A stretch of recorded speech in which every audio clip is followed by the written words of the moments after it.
Alright, so in this video, we are going to place dimensions to modify the position of walls in the building. Okay, and also we are going to place dimension strings around the exterior of the building. Okay, so let's place dimensions. So let's go to our quick access toolbar. You can click this icon, or you can also type DI. Okay, so another way is you can go to annotate, and then you can look for or select the tool that you want here for your dimensioning. So for this exercise, I'm going to select aligned. Okay, so I'm going to select this one. And then after that, you need to specify here your preferred justification if you want to align that on the wall center lines, wall faces, center of core, or faces of core of your wall. Okay, so for this exercise, I'll use wall center lines. And then for the pick option, I will select here individual references, so I can pick individual walls. Okay, and also you can specify here what will gonna be the type of dimension that dimension style that you will be using on your project. Okay, so for this one, I'll be using diagonal 2.5 millimeters aerial. Okay, so let's do this. So wall center line, so I will be able to snap at the center line of the wall. So I'm going to pick this, and then I'm going to pick another one here, and then there's my dimension, and I'm going to pick another point here, wall center line. There you go. And then I'm just going to pick outside to place the dimension. There you go. And then I'll select here, modify. Okay. So now if you're going to select dimension, okay, so you will be able to use this blue dot here to move your witness line. Okay, so if you click that, it will move the witness line, right? All right, so you can do that on your dimension. Okay, and then let's say, for example, you want to change the distance of this wall to this wall, center line to center line, say 3,600. So what you can do is you just need to select the wall where that dimension is connected, like here. So I'm going to select this wall here, and then you can see that the dimension will become temporary dimension, which will allows you to change the value. So like I'm going to type here 3,600, and then I'll just enter.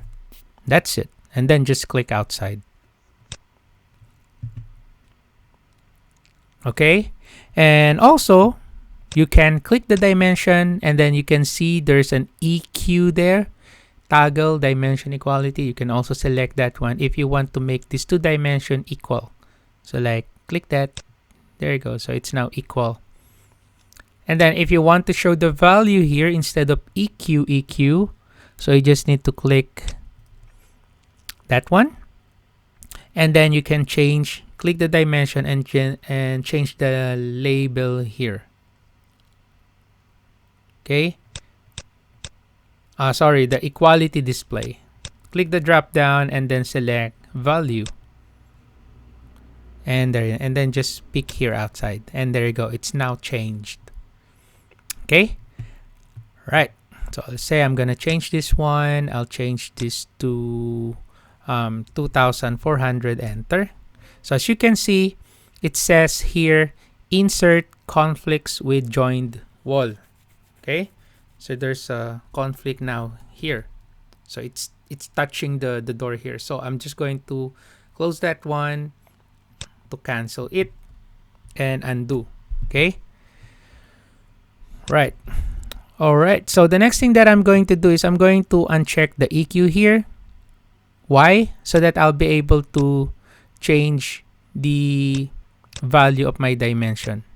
Okay, just click that one, and then I can click this, change the value here, 2,400, enter. Okay, because a while ago, so they are in the EQ constraint. That's why when I change this to 2,400, this one also moves somewhere here, and there's an error. Okay, so what I did is I disabled the equality constraint.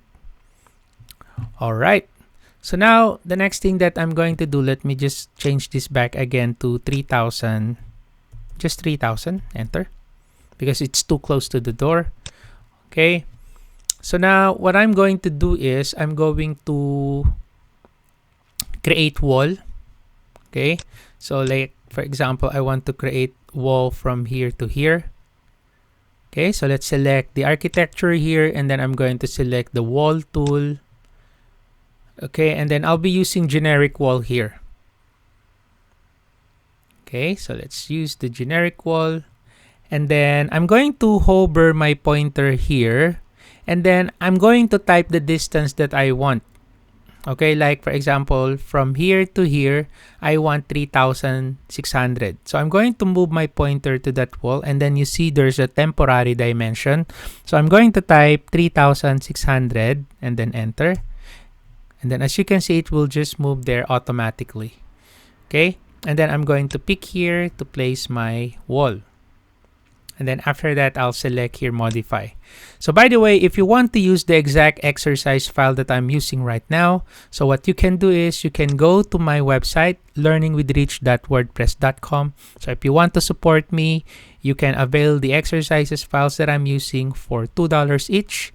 And the exercise that I'm using right now is this one. So you just need to click this link and you will be redirected to PayPal website. Okay? Of course, you can always use your own project or your own exercise files to follow me doing this exercise. Okay? And I'll just minimize this one.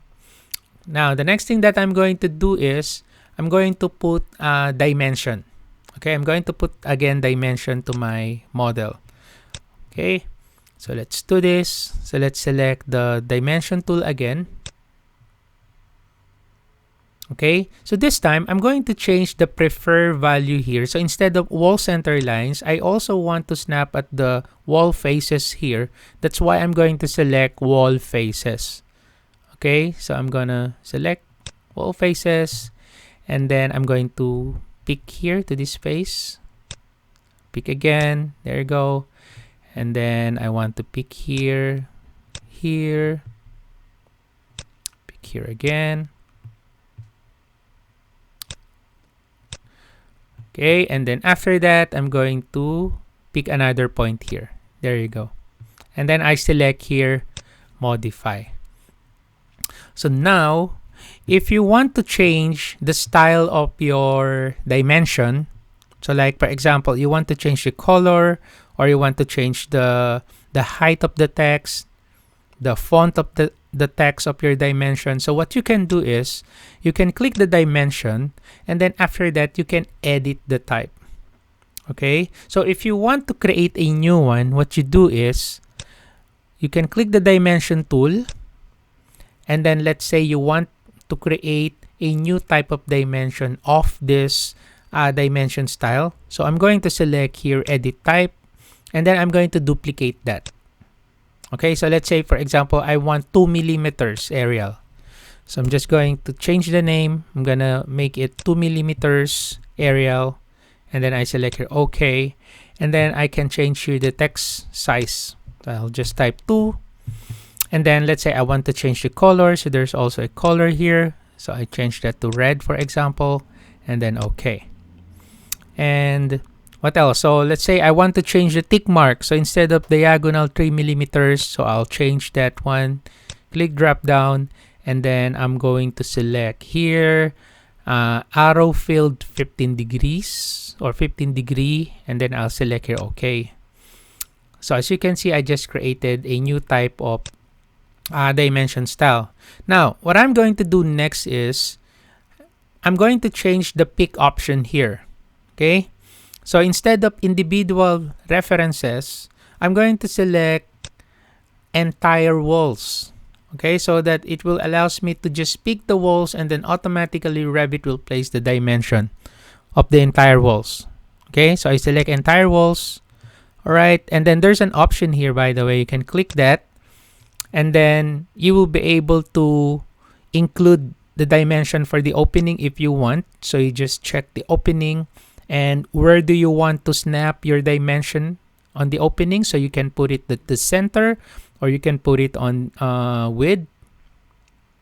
Okay, and also you can specify if you want that to be intersecting on your wall or intersecting with the grid.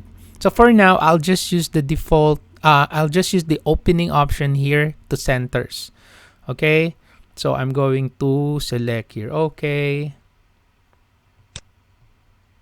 Right, and then I'm just going to select the wall here. So just click the wall and there you go. And then as you can see, it's snapping at the center of that opening there, right? Then I'll just pick here using the dimension style that I created. So I select modify here to terminate. See, so it's red. Okay, so let's explore the other option of picking our wall here.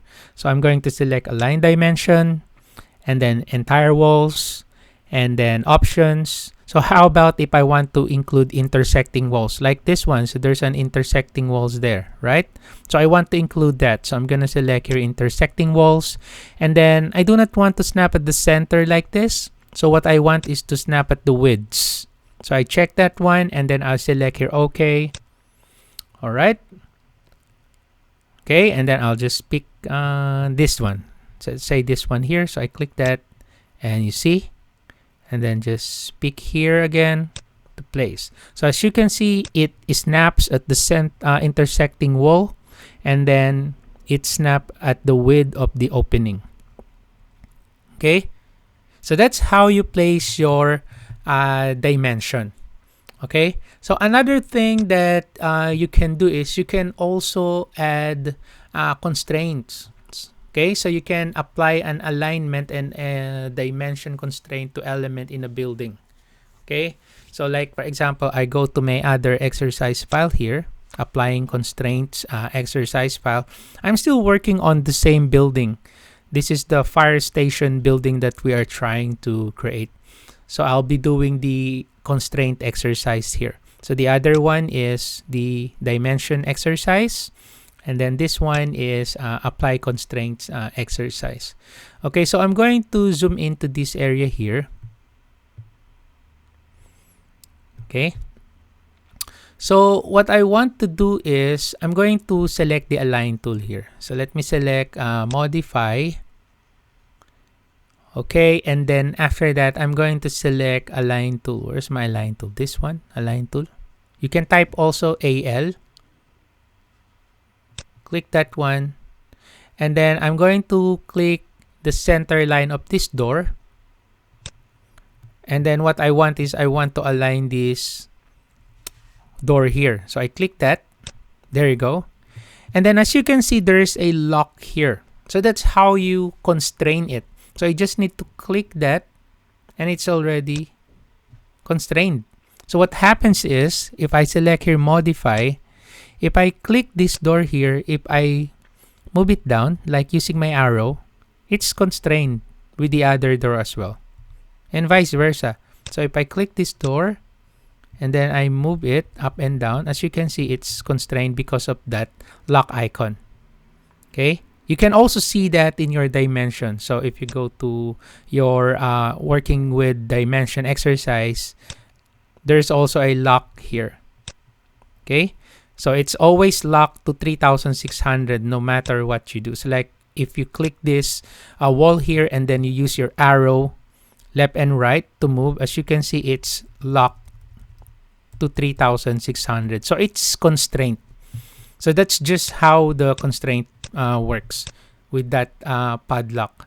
And another thing is that, like what I have shown you a while ago, so you can use the equality distance. So like if I click this one here,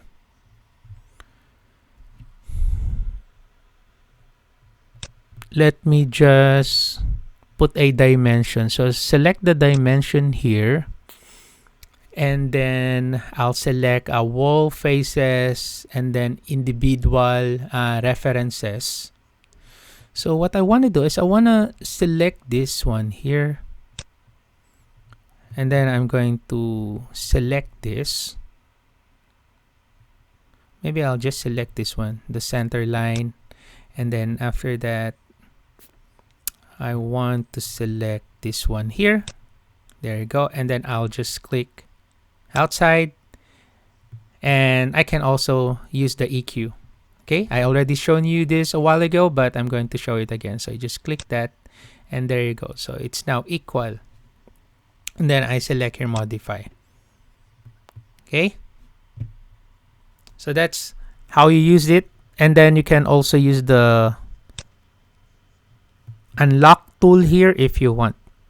Okay, all right, so what else that we can do? Actually, that's very simple exercise. Just understanding the constraint and understanding how the dimensioning works in Revit. So hopefully you learned something from this video. If you have any comments, questions, or suggestions, you can put it on the comment section below, and I'll get back to you as soon as I can. Thank you for watching. Have a nice day.